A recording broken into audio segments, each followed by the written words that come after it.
বন্ধুরা কখনো কখনো আপনি মোবাইল এক জায়গায় রেখে অন্য কোনো জায়গায় চলে যান আর তখনই কিন্তু আপনার মোবাইলে কল চলে আসে। তো সেই কলটি অন্য কেউ রিসিভ করে কিংবা কেটে দেয়, কিন্তু আজকের পর থেকে সেই কলটি আপনি ছাড়া আর কেউ তুলতে পারবে না এবং কি কাটতেও পারবে। তার কারণ আজকের এই ভিডিওতে আমি আপনাদেরকে দেখিয়ে দেবো কিভাবে আপনার মোবাইলে কল আসলে সেই কলটিকে আপনি লক করে রাখতে পারেন। আপনার যদি কোনো পার্সোনাল মানুষের সাথে কন্ট্রাক্ট থাকে, সেই কলটি অন্য কেউ কিন্তু ওঠাতে পারবে না, শুধুমাত্র আপনি ছাড়া।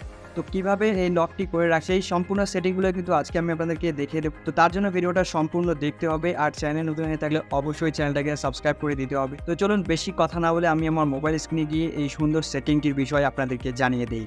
বন্ধুরা আমরা মোবাইল স্ক্রিনে চলে এসেছি। তো মোবাইল স্ক্রিনে এসে আপনারা সবার প্রথমে প্লে স্টোরে চলে যাবেন। তো প্লে স্টোরে আসার পর আপনারা সার্চ বক্সে সার্চ করবেন কল লক। তো বন্ধুরা কল লক সার্চ করার পর আপনাদের সামনে কিন্তু অনেকগুলো অ্যাপস চলে আসবে। তো আপনারা জাস্ট অ্যাপসের লোগোটা দেখে এই অ্যাপসটিকে ডাউনলোড করে নেবেন। তো আমি ইনস্টল করে আপনাদেরকে বাকি প্রসেসটি দেখিয়ে দিচ্ছি।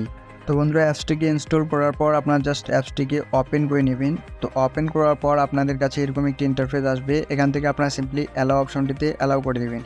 এরপর আপনার ব্যাকে চলে আসবেন, আসার পর আবার এই অ্যাপসটিকে ওপেন করে নেবেন। তো এবার আপনাদের কাছে কিছুটা এরকম একটি ইন্টারফেস চলে আসবে। এখানে আমাদের কিন্তু 5টা স্টেপ দেওয়া আছে। দেখুন 1 2 3 করে এখানে কিন্তু 5টা স্টেপ দেওয়া আছে।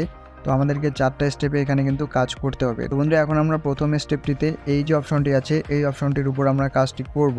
তো আপনারা জাস্ট এই অপশনটির উপর একবার ট্যাপ করবেন, করার পর এখান থেকে ওকে অপশনে ক্লিক করে এখান থেকে আপনারা অ্যাপসটাকে খুঁজে বের করবেন।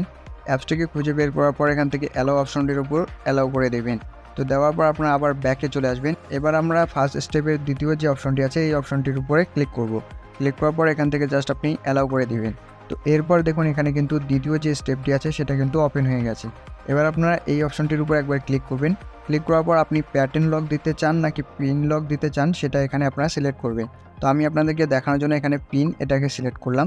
তো সিলেক্ট করার পর আপনারা এবার 3 নাম্বার কিন্তু স্টেপটা পেয়ে যাবেন। তো এবার আপনারা এই 3 নাম্বার স্টেপটির উপর একবার ক্লিক করবেন। ক্লিক করার পর এখান থেকে আপনারা যে পাসওয়ার্ডটি দিবেন সেই পাসওয়ার্ডটি জাস্ট এখানে সিলেক্ট করবেন। তো আমি একটি পাসওয়ার্ড দিয়ে আপনাদেরকে দেখিয়ে দিচ্ছি। তো পাসওয়ার্ডটি দেওয়ার পর আপনারা নেক্সট এই অপশনটির উপর ক্লিক করবেন।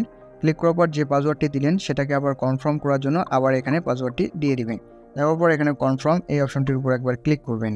তো বন্ধুরা ক্লিক করার পর দেখুন এবার 4 নাম্বার কিন্তু যে স্টেপটি আছে সেটাও কিন্তু অন হয়ে যাবে। তো এখানে যে 4 নাম্বার স্টেপটি আছে এনাবেল লক, জাস্ট আপনারা এই যে বক্সটি আছে এই বক্সটিকে টিক মার্ক করে দিবেন। তো টিক মার্ক করে দিলেই কিন্তু এটা কিন্তু অন হয়ে যাবে। তো বন্ধুরা আপনারা যদি সেটিংয়ে আসেন, সেটিংয়ে আসলে কিন্তু এখানে অনেকগুলো অপশন পেয়ে যাবেন। তো এই অপশনগুলোকে আপনাদেরকে কিছু করতে হবে না, জাস্ট আপনারা ব্যাকে এসে এই যে এনাবেল নামে এই যে বক্সটি আছে এই বক্সটিতে শুধু টিক মার্ক করে দিবেন। এরপর আপনি ব্যাকে চলে আসবেন। এবার যদি আপনার মোবাইলে কল আসে তাহলে কিন্তু সেটা লক দেখাবে। তো আপনি যদি এটাকে আবার বন্ধ করতে চান জাস্ট এই অ্যাপসটির ভিতরে এসে এখান থেকে জাস্ট এই যে এনাবেল এটাকে আনটিক করে দিবেন, তাহলে কিন্তু এটা বন্ধ হয়ে যাবে। তো আজকের ভিডিওতে আমি আপনাদেরকে জাস্ট এটাই দেখানোর চেষ্টা করেছি। ভিডিওটি ভালো লাগলে অবশ্যই চ্যানেলটাকে সাবস্ক্রাইব করবেন এবং লাইক করে দিতে ভুলবেন না।